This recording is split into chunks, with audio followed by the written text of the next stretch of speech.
प्रिय छात्रों, हिंदी के इस शिक्षण सत्र में आपका हार्दिक स्वागत है। आज हम गद्य खंड के अंतर्गत डॉक्टर भागवत शरण उपाध्याय जी के लेखक परिचय का अध्ययन करेंगे। प्रश्न पत्र में दिए गए लेखकों में से किसी एक का परिचय लिखना होता है, जिसके लिए कुल 3 अंक निर्धारित हैं।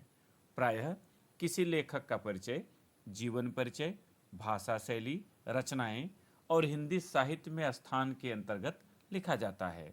तो आइए इन्हीं शीर्षकों के अंतर्गत हम डॉक्टर भगवत शरण उपाध्याय जी का लेखक परिचय देखें।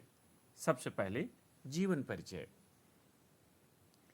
प्रतिभा संपन्न साहित्यकार, संस्कृत साहित्य तथा पुरातत्व के समर्थ अध्येता एवं हिंदी साहित्य के सुप्रसिद्ध उन्नायक डॉक्टर भगवत शरण उपाध्याय का जन्म सन 1910 ईस्वी में उत्तर प्रदेश के बलिया जिले के उजियारीपुर ग्राम में हुआ था।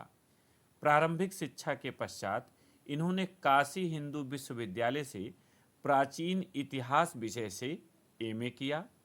अध्ययन पूर्ण करने के बाद ये पुरातत्व विभाग, प्रयाग संग्रहालय, लखनऊ संग्रहालय के अध्यक्ष और बिड़ला महाविद्यालय में प्राध्यापक रहे। तत्पश्चात ये विक्रम विश्वविद्यालय में प्राचीन इतिहास विषय के प्राध्यापक हुए तथा अध्यक्ष पद पर कार्य करते हुए सेवानिवृत्त हुए। हिंदी साहित्य को समृद्ध बनाने की दिशा में इनका प्रयास स्तुत्य है। ये रूढ़िवादिता और परंपरावादिता से सदैव मुक्त रहे। सन 1982 ईस्वी में अपार यश प्राप्त कर ये पंचतत्व में विलीन हो गए।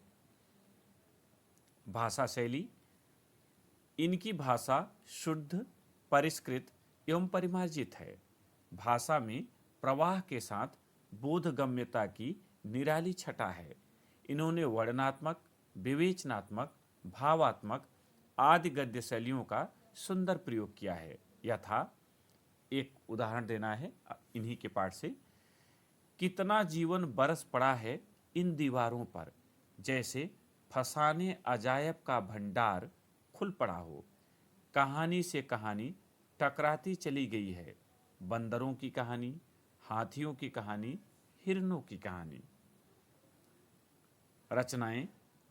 इन्होंने विविध विषयों पर 100 से अधिक पुस्तकों की रचना की है, जिनका संक्षिप्त विवरण निम्नवत है। पहला, आलोचनात्मक ग्रंथ विश्व साहित्य की रूपरेखा, साहित्य और कला आदि। दूसरा, यात्रा वृत्तांत, कलकत्ता से पीकिंग, सागर की लहरों पर आदि। तीसरा, अन्य ग्रंथ, खून के छींटे, इतिहास के पन्नों पर, ठूठा आम, इंडिया इन कालिदास आदि।